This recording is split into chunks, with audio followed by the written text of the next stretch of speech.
Hello ವೀಕ್ಷಕರೇ, welcome to information tube. ಈ ಭೂಮಿ ಈಗಿನ ತರ ಹಲವು ಸಮುದ್ರಗಳನ್ನು ಹಾಗೂ 7 ಖಂಡಗಳನ್ನು ಹೊಂದಿರಲಿಲ್ಲ.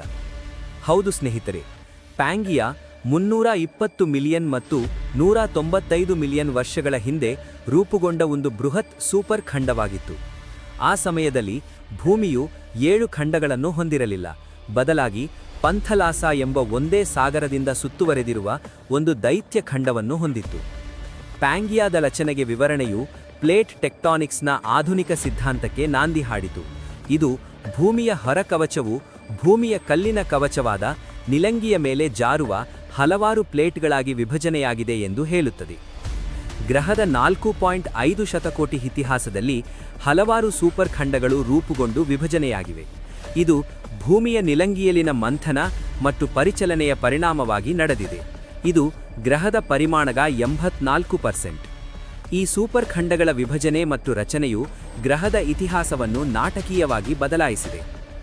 ಪ್ಯಾಂಗಿಯಾ ಇತ್ತೀಚೆಗೆ ಅಸ್ತಿತ್ವದಲ್ಲಿದ್ದ ಸೂಪರ್ ಖಂಡವಾಗಿದ್ದು, ರೋಡಿನಿಯಾ ಮತ್ತು ಕೊಲಂಬಿಯಾ ಅಥವಾ ನೂನಾ ಎಂದು ಕರೆಯಲಾಗುವ ಅದರ ಮೊದಲು ಬಂದಿವು. ಪ್ಯಾಂಗಿಯಾದ ಭಾಗವಾಗುವ ಮೊದಲು ಗೋಂಡ್ವಾನಾ ಎಂಬ ಬೃಹತ್ ಭೂಪ್ರದೇಶವು ಅಸ್ತಿತ್ವದಲ್ಲಿತ್ತು, ಆದರೆ ಅದನ್ನು ಸೂಪರ್ ಖಂಡ ಎಂದು ವರ್ಗೀಕರಿಸಬಹುದೇ ಅಥವಾ ಇಲ್ಲವೇ ಎಂಬುದು ಇನ್ನೂ ಅಧ್ಯಯನದಲ್ಲಿದೆ.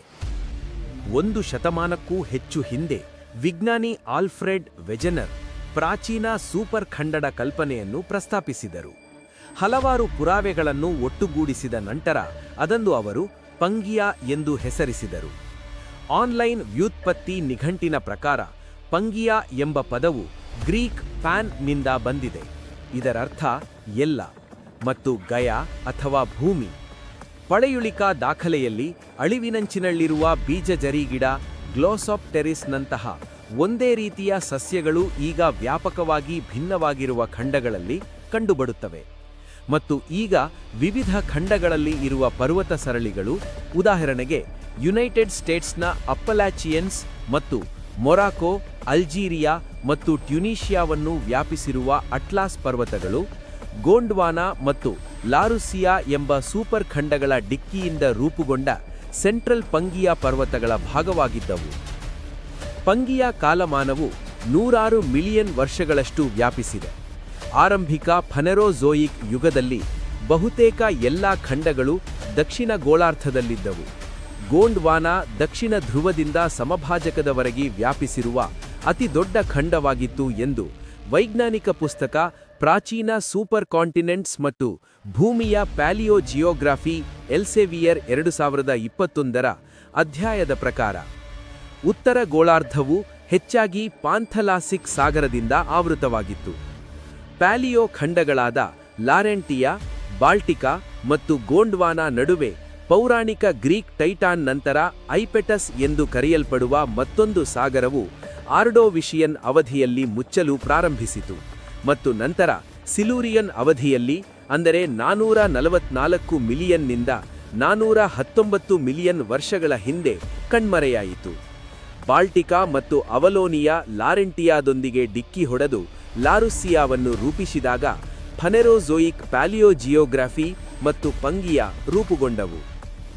ಅಂತಿಮವಾಗಿ ಸುಮಾರು 320 ದಶಲಕ್ಷ ವರ್ಷಗಳ ಹಿಂದೆ, ಭೌಗೋಳಿಕವಾಗಿ ಹೇಳುವುದಾದರೆ, ಗೋಂಡ್ವಾನಾ, ಲಾರುಸಿಯಾ ಮತ್ತು ಗೋಂಡ್ವಾನಾ ಅಂದರೆ ಈಗ ಆಫ್ರಿಕಾ, ದಕ್ಷಿಣ ಅಮೆರಿಕ, ಅಂಟಾರ್ಟಿಕಾ, ಭಾರತ ಮತ್ತು ಆಸ್ಟ್ರೇಲಿಯಾ, ಮೊದಲು ಲಾರೇಷಿಯಾದಿಂದ ಅಂದರೆ ಯುರೇಷಿಯಾ ಮತ್ತು ಉತ್ತರ ಅಮೆರಿಕ ಬೇರ್ಪಟ್ಟಿತು. ನಂತರ ಸುಮಾರು 150 ಮಿಲಿಯನ್ ವರ್ಷಗಳ ಹಿಂದೆ ಗೋಂಡ್ವಾನಾ ಬೇರ್ಪಟ್ಟಿತು. ಭಾರತವು ಅಂಟಾರ್ಟಿಕಾದಿಂದ ಬೇರ್ಪಟ್ಟಿತು ಮತ್ತು ಆಫ್ರಿಕಾ ಮತ್ತು ದಕ್ಷಿಣ ಅಮೆರಿಕ ಬಿರುಕು ಬಿಟ್ಟವು ಎಂದು ಜರ್ನಲ್ ಆಫ್ ಜಿಯೋಫಿಸಿಕಲ್ ರಿಸರ್ಚ್ನಲ್ಲಿ 1970ರ ಲೇಖನವೊಂದು ತಿಳಿಸಿದೆ. ಸುಮಾರು 60 ಮಿಲಿಯನ್ ವರ್ಷಗಳ ಹಿಂದೆ ಉತ್ತರ ಅಮೆರಿಕ ಯುರೇಷಿಯಾದಿಂದ ಬೇರ್ಪಟ್ಟಿತು. ಪಂಗಿಯಾ 100 ಮಿಲಿಯನ್ ವರ್ಷಗಳಿಗೂ ಹೆಚ್ಚು ಕಾಲ ಅಸ್ತಿತ್ವದಲ್ಲಿತ್ತು ಮತ್ತು ಆ ಸಮಯದಲ್ಲಿ ಅನೇಕ ಪ್ರಾಣಿ ಗುಂಪುಗಳು ಅಭಿವೃದ್ಧಿ ಹೊಂದಿದವು.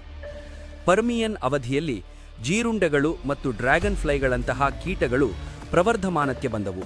ಹಾಗೆಯೇ ಸಸ್ತನಿಗಳ ಪೂರ್ವವರ್ತಿಗಳಾದ ಸಿನಾಪ್ಸಿಡ್ಗಳು ಸಹ ಪ್ರವರ್ಧಮಾನಕ್ಕೆ ಬಂದವು. ಆದರೆ ಪಂಗಿಯಾದ ಅಸ್ತಿತ್ವವು ಇತಿಹಾಸದಲ್ಲಿ ಅತ್ಯಂತ ಕೆಟ್ಟ ಸಾಮೂಹಿಕ ಅಳಿವು ಪರ್ಮಿಯನ್ ಟ್ರಯಾಸಿಕ್ ಅಂದರೆ PTR ಅಳಿವಿನ ಘಟನೆಯೊಂದಿಗೆ ಅತಿಕ್ರಮಿಸಿತು. ಸುಮಾರು 230 ಮಿಲಿಯನ್ ವರ್ಷಗಳ ಹಿಂದೆ ಪಂಗಿಯಾದಲ್ಲಿ ಕೆಲವು ಆರಂಭಿಕ ಡೈನಾಸಾರ್ಗಳು ಹೊರಹೊಮ್ಮಿದವು. ಅವುಗಳಲ್ಲಿ ಥೆರೋಪಾಡ್ಗಳು, ಹೆಚ್ಚಾಗಿ ಮಾಂಸಾಹಾರಿ ಡೈನಾಸಾರ್ಗಳು. ಅವು ಹೆಚ್ಚಾಗಿ ಪಕ್ಷಿಗಳಂತೆಯೇ ಗಾಳಿಯಿಂದ ತುಂಬಿದ ಮೂಳೆಗಳು ಮತ್ತು ಗರಿಗಳನ್ನು ಹೊಂದಿದ್ದವು. ಪಂಗಿಯ ಬೇರ್ಪಟ್ಟ ನಂತರ ಭೂಪ್ರದೇಶಗಳು ಮತ್ತು ಅವುಗಳ ಮೇಲಿನ ಪ್ರಾಣಿಗಳು ಹೆಚ್ಚು ಪ್ರತ್ಯೇಕವಾದವು. ಲಕ್ಷಾಂತರ ವರ್ಷಗಳಲ್ಲಿ ಈ ಪ್ರತ್ಯೇಕ ಜನಸಂಪೂಹವು ವಿಭಿನ್ನ ವಿಕಾಸನೀಯ ಮಾರ್ಗಗಳನ್ನು ಅನುಸರಿಸಿತು. ಆಲೋಪ್ಯಾಟ್ರಿಕ್ ಸ್ಪೆಸಿಯೇಷನ್ ಎಂದು ಕರೆಯಲ್ಪಡುವ ಈ ವಿದ್ಯಮಾನವು ವಿಭಿನ್ನ ಖಂಡಗಳಲ್ಲಿ ವಿಶಿಷ್ಟ ಪ್ರಭೇದಗಳು ಉದ್ಭವಿಸಲು ಅವಕಾಶ ಮಾಡಿಕೊಟ್ಟಿತು. ಆಸ್ಟ್ರೇಲಿಯಾದಲ್ಲಿನ ಮಾರ್ಸೂಪಿಯಲ್ಗಳ ವಿಕಾಸದಲ್ಲಿ ಕಾಣಬಹುದು. ಗೋಂಡ್ವಾನಾ ದಕ್ಷಿಣ ಅಮೆರಿಕ, ಆಫ್ರಿಕಾ ಮತ್ತು ಆಸ್ಟ್ರೇಲಿಯಾ ಸೇರಿದಂತೆ ಸಣ್ಣ ಭೂಪ್ರದೇಶಗಳಾಗಿ ವಿಭಜನೆಯಾದ ನಂತರ ಪ್ರತಿ ಖಂಡದಲ್ಲಿನ ಪ್ರಾಣಿಗಳು ಸ್ವತಂತ್ರವಾಗಿ ವಿಕಸನಗೊಂಡವು. ಆಸ್ಟ್ರೇಲಿಯಾದಲ್ಲಿನ ಮಾರ್ಸೂಪಿಯಲ್ಗಳು ತಮ್ಮ ಪ್ರತ್ಯೇಕ ಪರಿಸರದಲ್ಲಿ ವಿಶಿಷ್ಟ ಗೂಡಿಗೆ ಹೊಂದಿಕೊಂಡವು. ಕಾಂಗ್ರೂಗಳಿಂದ ಕೋಲಾಗಳವರೆಗೆ ವಿವಿಧ ರೂಪಗಳಾಗಿ ಬೆಳೆಯುತ್ತವೆ. ಅವು ಇತರ ಖಂಡಗಳಲ್ಲಿನ ಸಸ್ತನಿಗಳಿಂದ ಭಿನ್ನವಾಗಿವೆ. ಭೂಮಿಯ ಇತಿಹಾಸದಲ್ಲಿ ಸೂಪರ್ ಖಂಡಗಳು ಹಲವಾರು ಬಾರಿ ರೂಪುಗೊಂಡಿವೆ, ಆದರೆ ಹೊಸ ಖಂಡಗಳಾಗಿ ವಿಭಜನೆಯಾಗಿವೆ. ಇಂದಿಗೂ ಆಸ್ಟ್ರೇಲಿಯಾ ಏಷ್ಯಾದತ್ತ ಸಾಗುತ್ತಿದೆ ಮತ್ತು ಆಫ್ರಿಕಾದ ಪೂರ್ವ ಭಾಗವು ನಿಧಾನವಾಗಿ ಖಂಡದ ಉಳಿದ ಭಾಗದಿಂದ ಬೇರ್ಪಡುತ್ತಿದೆ ಎಂದು ವಿಜ್ಞಾನ ತಿಳಿಸುತ್ತದೆ. ಪಂಗಿಯ ಅಲ್ಟಿಮಾ ಎಂದು ಕರೆಯಲ್ಪಡುವ ಮತ್ತೊಂದು ಪ್ರಸ್ತಾಪಿತ ಸೂಪರ್ ಖಂಡವನ್ನು ಸಹ ಸೂಚಿಸಲಾಗಿದೆ. ಇದು ಅಟ್ಲಾಂಟಿಕ್ ಮತ್ತು ಇಂಡಿಯನ್ ಸಾಗರಗಳನ್ನು ಮುಟ್ಟಿ ಅಮೆರಿಕಗಳನ್ನು ಯುರೋಪ್ ಮತ್ತು ಆಫ್ರಿಕಾಗೆ ಸೇರುವಂತೆ ಮಾಡುತ್ತದೆ.